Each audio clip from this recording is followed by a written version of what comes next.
Avril 2026. Le Maroc fait face à une réalité brutale. Dans les stations-service de Casablanca, les prix battent des records historiques.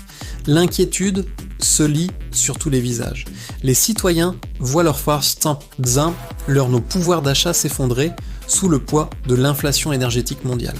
Au-dessus de la tour Hassan, des nuages sombres s'amoncellent, symbolisant une crise économique qui semble sans issue pour de nombreuses familles. Mais posons-nous la question fatidique. Et si l'État avait choisi une autre voie? Et si le gouvernement décidait de subventionner massivement le carburant? Imaginez l'annonce officielle. Un soir de direct, le gouvernement proclame le retour de la compensation totale.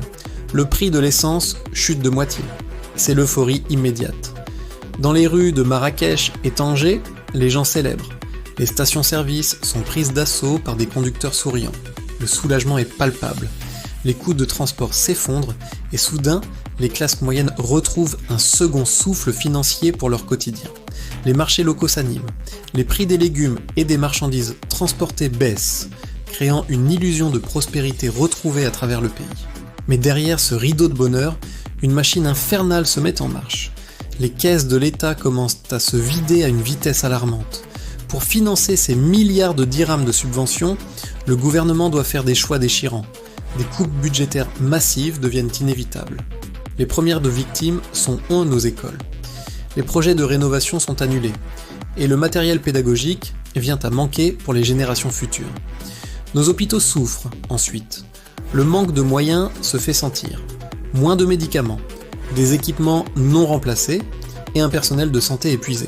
Les grands chantiers d'infrastructures, moteurs de notre économie, s'arrêtent net. Les grues se figent sur les horizons de nos villes en plein développement.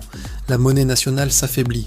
L'inflation, que l'on pensait domptée par la baisse du carburant, explose à cause de la dévaluation du dirham. C'est un cercle vicieux.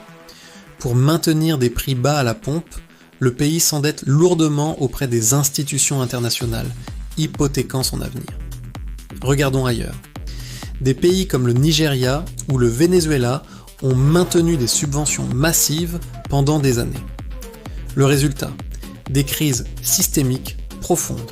Le piège est simple, le luxe immédiat d'un plein d'essence pas cher se transforme lentement en une ruine économique à long terme pour la nation.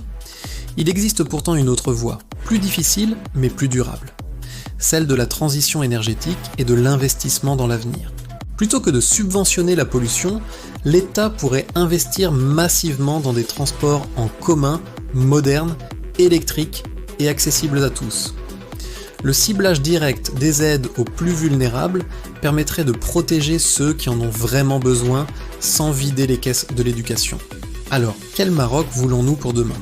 Un pays qui vit au-dessus de ses moyens aujourd'hui ou un pays qui construit sa souveraineté ? Préférez-vous payer le prix réel aujourd'hui ou sacrifier l'avenir de vos enfants? C'est un débat complexe qui mérite votre réflexion. Dites-nous ce que vous en pensez en commentaire. Votre avis sur cet équilibre économique est essentiel pour notre futur commun. N'oubliez pas de vous abonner pour plus d'analyses économiques. Ensemble, comprenons les enjeux qui façonnent notre royaume. À bientôt.